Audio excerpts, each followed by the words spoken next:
Permettez que je récupère mon ballon.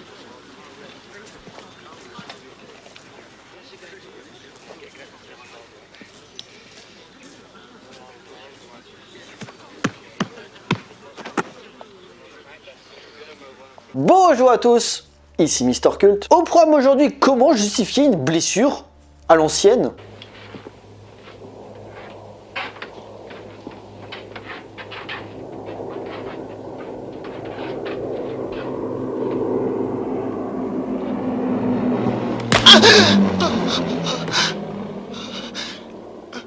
Vous êtes prêts? C'est parti pour À nous la victoire.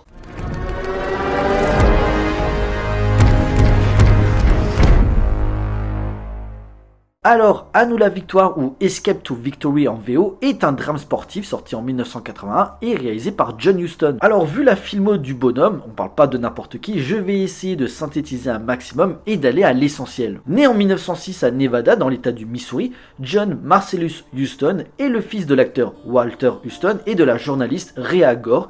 Il aurait pu ne pas avoir la carrière que l'on connaît car très tôt, on lui a diagnostiqué la maladie de Bright. C'est après son envoi dans un sanatorium où il rencontrera un certain Charlie Chaplin qu'il parviendra miraculeusement à vaincre la maladie après avoir plongé dans un fleuve glacé. Après son service militaire, il rejoint la Lincoln Heights High School où il apprendra la boxe. Il deviendra d'ailleurs champion amateur poids léger de Californie durant les années 20. À la fin de la décennie, il commence à écrire diverses pièces, ce qui attire l'attention de Universal, qui lui propose un contrat de scénariste en 1932, participant à l'écriture de films tels que Double assassinat dans la rue Morgue de Robert Fleury et Law and Order pour Edward Kahn. Mais en 1933, un sombre accident empêche sa montée pendant un moment. En effet, ivre au volant, il renverse et tue la femme d'un acteur. Il parvient à éviter la justice grâce à l'aide de son père, mais il doit s'exiler un temps en Europe. À son retour, et se cherchant encore dans une industrie où il est difficile de s'imposer, il signe en 1938 un nouveau contrat en tant que scénariste, mais cette fois chez Warner Bros, où il travaillera avec les plus grands, Howard Hawks sur Sergent York et Raoul Walsh sur La Grande Évasion. Mais commençant à prendre du galon, il fait pression auprès des studios pour qu'on lui laisse sa chance en tant que réalisateur et c'est ainsi qu'en 1941, il met en scène son premier long métrage, Le Faucon Maltais. Tiré du roman de Dashiell Hammett, déjà adapté 2 fois auparavant, il met en vedette Humphrey Bogart dans son premier grand rôle et permettra au cinéaste de lancer sa carrière grâce au succès du film, se présentant comme une œuvre phare de ce qu'on appelle le film noir. Malheureusement, nouveau frein, la Deuxième Guerre mondiale arrive et de fait, John Huston est déporté dans l'équipe de cinéastes militaires sous la direction de Frank Capra. Durant cette période, il réalise 3 documentaires dont le terrifiant Que la lumière soit, dont la violence des images le feront interdire de diffusion pendant presque 40 ans. Après la guerre, John Huston retrouve Humphrey Bogart pour l'un de ses films les plus célèbres, Le Trésor de la Sierra Madre. Adapté du roman de Otto Feigy, ce magnifique film d'aventure sera récompensé par 3 Oscars, meilleur réalisateur, meilleur scénario adapté et meilleur acteur dans un second rôle pour Walter Huston, oui, son père. La grande classe. S'imposant comme l'un des cinéastes américains les plus importants de ce qu'on appelle l'âge d'argent hollywoodien, même si je suis pas du tout fan de ces termes, du fait de l'arrivée de la télévision qui va avoir une grande incidence sur l'industrie cinématographique, du cinémascope et surtout de grosses productions de plus en plus coûteuses et pas forcément très rentables. Il parviendra à garder le cap en variant les genres. Le film de guerre avec l'Odyssée de l'African Queen en 1951, la comédie musicale avec Moulin Rouge en 1952, le film d'aventure avec Moby Dick en 1956, voire carrément le film écologique avec Les Racines du Ciel en 1958. Malgré les difficultés économiques des studios à ce moment-là, ces films seront dans l'ensemble de beaux succès. Cependant, les années 60 seront pour lui, comme pour beaucoup d'ailleurs, difficiles, coïncidant avec le déclin d'Hollywood où le succès sera de moins en moins au rendez-vous. Malgré tout, on peut noter quelques œuvres importantes et rien que le premier que je vais vous citer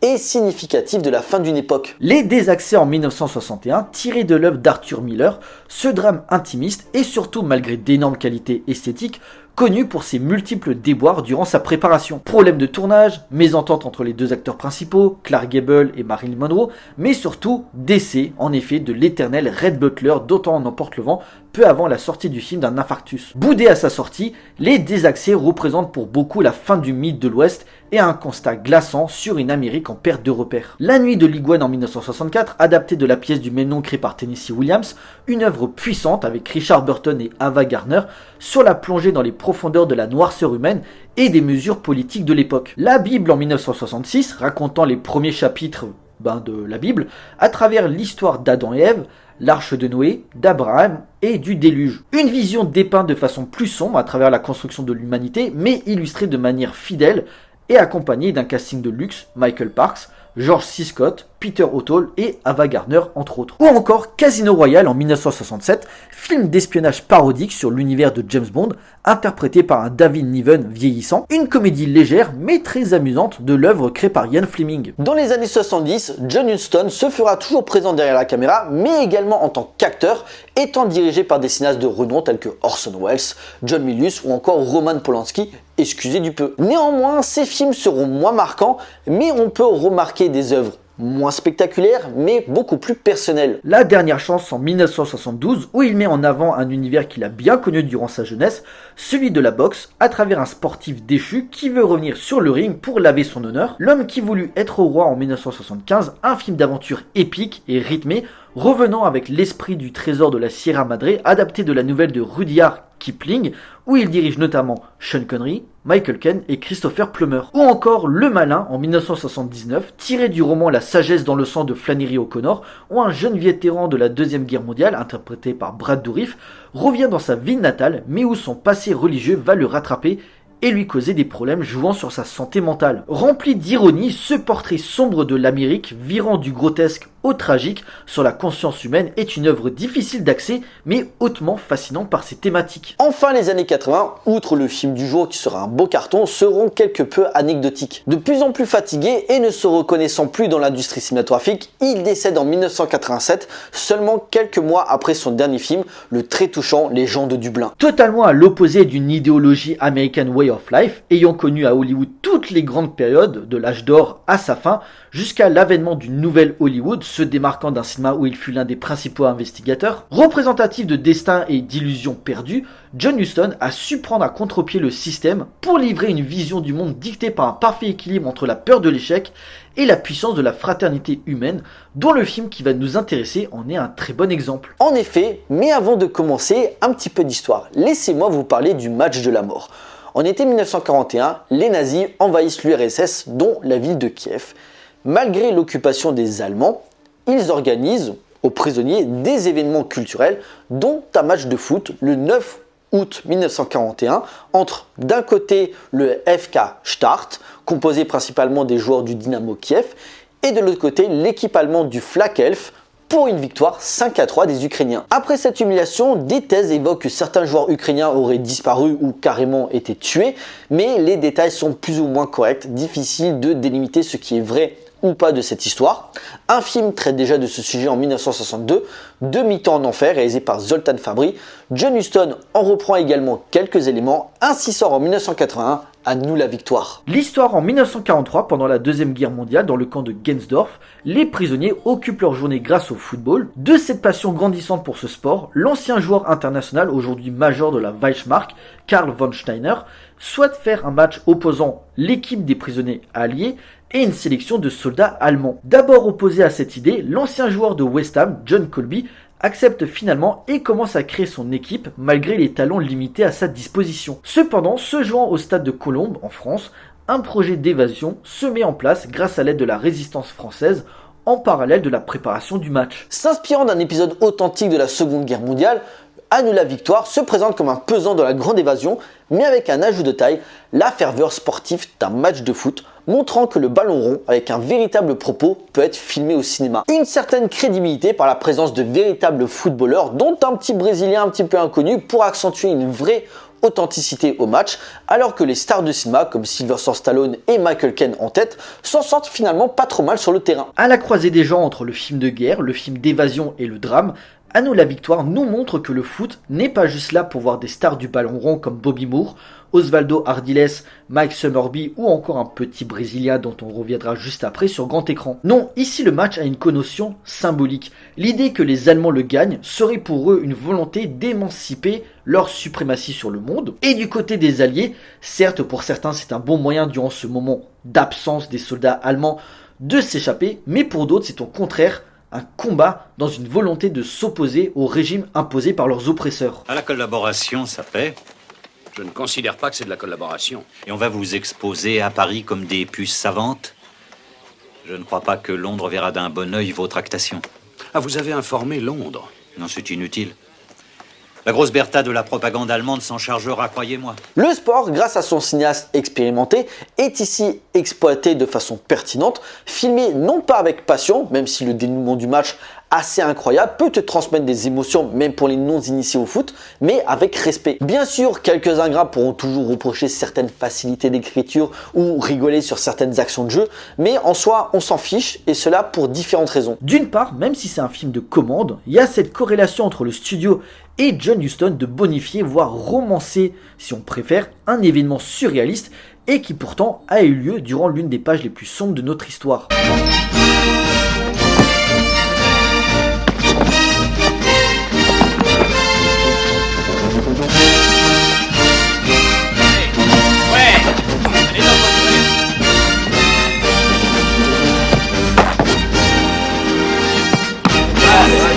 Et d'autre part, À nous la victoire est une production américaine. Or, pour le pays de l'oncle Sam, le football dit européen, c'est pas spécialement leur truc. Eux, ce dont ils se passionnent, c'est le football dit américain, le basket, le baseball, voire même le NASCAR. Donc forcément, faire un film sur ce sport, en particulier pour les États-Unis, c'est très compliqué. Sauf que vous m'aurez dit ça dans les années 60, j'aurais dit ok. Or, quand le film sort en 1981, la donne a changé. Un petit peu, faut pas abuser non plus. Dites Colby, je connais mal votre football. Je me mets où pour un corner? Quoi? J'y connais pas grand-chose. Où est-ce que je me mets pour le corner? Dormez, je vous expliquerai.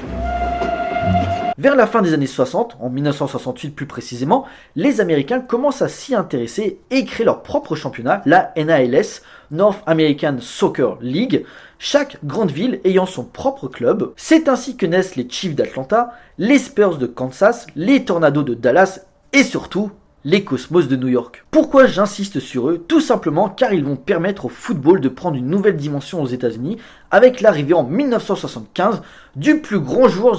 Vas-y, casse-toi avec lui. Je disais le plus grand joueur de tous les temps, triple champion du monde avec le Brésil, Edson Arantes de Nascimento, plus connu sous le nom de Pelé. Et forcément, le fait qu'il soit présent au casting n'est pas anodin pour promouvoir encore plus ce sport dans l'inconscient collectif américain.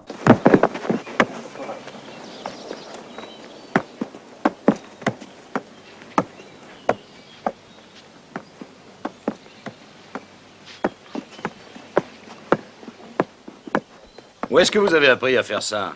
Ouais, j'ai ça dans le sang. Pour autant, la mise en scène reste agréable, aussi bien pour le plan d'évasion que le match plutôt filmé efficacement, gérant parfaitement le suspense de la rencontre, malgré des phases offensives quelque peu datées, mais il faut pas oublier que l'action se passe en 1943, et à l'époque, le football n'était pas aussi rapide et technique qu'aujourd'hui.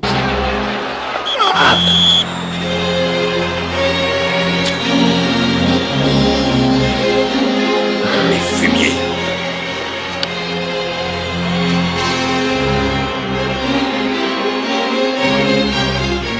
On va jouer à 10. Je monte en attaque, vous restez en défense. Sur cette scène, certaines choses ont pu étonner les non-initiés. Déjà, vous avez pu voir qu'à la sortie sur blessure du joueur interprété par Pelé, il n'a pas été remplacé. Or, à cette époque, les remplacements n'existaient pas. Tu finissais le match à 10. Si ton joueur était KO, il n'avait pas le choix, il devait rester pendant les 90 minutes. Et dire que certains se plaignaient qu'à un moment on avait droit grand maximum à 3 changements. Et secondo, vous avez pu remarquer que les joueurs allemands étaient très limites dans leur tacle sans que l'arbitre les sanctionne. En fait, tout simplement, cela s'explique par le fait que les cartons jaunes et rouges n'existaient pas. En fait, ils sont apparus seulement à partir de la Coupe du Monde 1970, créée par l'anglais Ken Ashton pour mieux régulariser les sanctions, la violence des tacles, les insultes, les gestes d'anti-jeu et surtout pour mieux protéger les joueurs sur le terrain. Laissez-la moi! Mais merde, quoi, mais je suis bonhomme! La marre!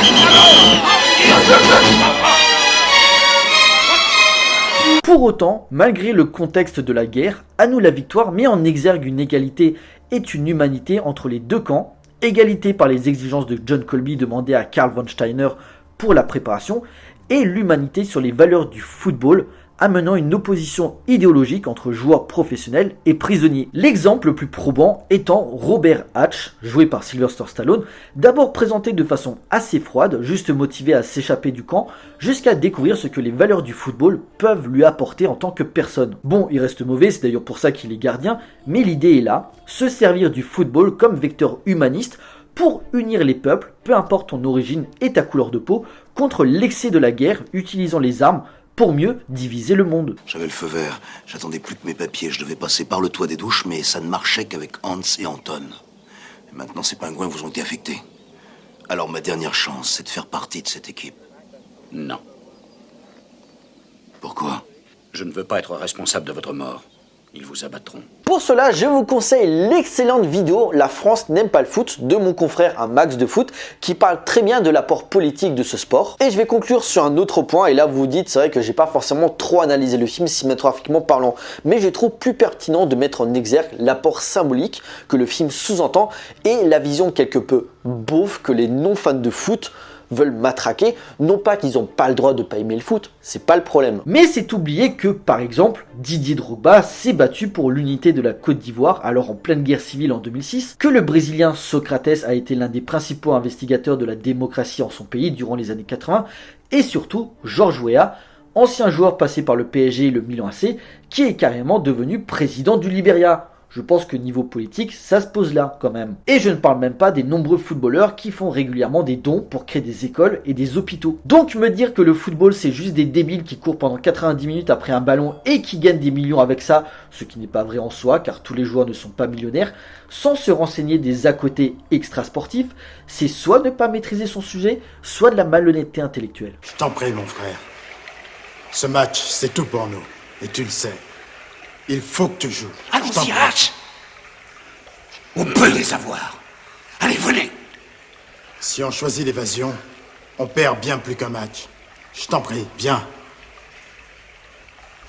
Messieurs, dames, il est l'heure de conclure. Ni pur film de guerre à proprement parler, ni film de foot également, À nous la victoire est certes un John Huston mineur par rapport au reste de sa filmographie, mais jonglant habilement avec les codes des genres qu'il traite, le film est avant tout une œuvre profondément humaniste. Doté d'un casting prestigieux, l'ensemble a suffisamment de cœur pour pardonner les légers défauts, montrant que pour même les non-initiés qui ne se passionnent pas pour ce sport, peuvent y trouver leur compte par la symbolique et les valeurs qui y sont inculquées. Un cas presque unique dans l'histoire du cinéma dans sa production, mais également par son message d'espoir qui nous touche tous. À nous la victoire est un film culte à découvrir d'urgence.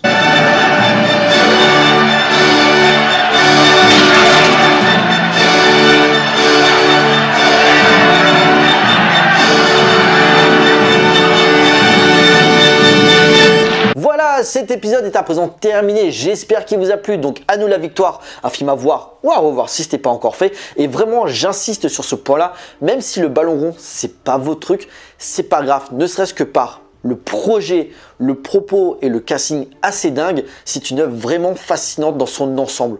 Et puis, comme disait un certain de mes confrères, à la fin, ce n'est que du foot. Pour nous, on se retrouve pour une prochaine vidéo, d'ici là, porte bien, allez voir des films, ciao.